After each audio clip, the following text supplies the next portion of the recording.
জলের ফর্মুলা কি? H2O। এবার এর মধ্যে দিচ্ছি হচ্ছে হলুদ গুঁড়ো। আর একটু আগে বললাম হলুদ গুঁড়ো কী কম্পাউন্ড? Turmeric compound. ওকে, মানে নিউট্রাল কম্পাউন্ড। এই যে হলুদ গুঁড়ো এবার দিয়ে দিলাম, ঠিক আছে? দেখ, এবার এটাকে হচ্ছে ভালো করে মিক্সড করে দিলাম।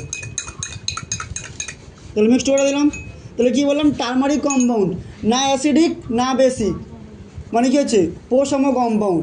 এবার এর মধ্যে যদি বাইরে থেকে সার্ফও অ্যাড করি, এই যে সার্ফও, ঠিক আছে, এটা হচ্ছে বেসিক কম্পাউন্ড, তাহলে তোটা বেস হয়ে যাবে। ওকে, দেখ এর কালারটা পুরো লাল হয়ে যাবে।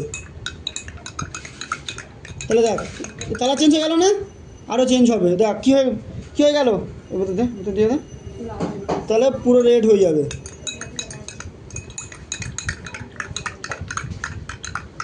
তাহলে দেখ চেঞ্জ হয়ে গেল না কালার? কী হলো? রেড হয়ে গেল। আরও আছে, পুরোটা দিয়ে দিয়ে এর উপর, আরে হাতের উপর দিয়ে দিলাম, অসুবিধা নেই, ছাড়। তাহলে এই যে দিয়ে দিলাম, তাহলে দেখ পুরো রেড হয়ে গেল।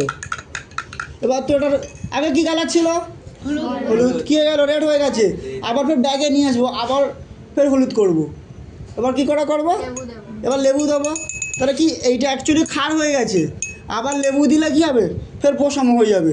তার মানে যেরকম বা কালার সেরকম হয়ে যাবে, বুঝতে পারলি? এই দেখ,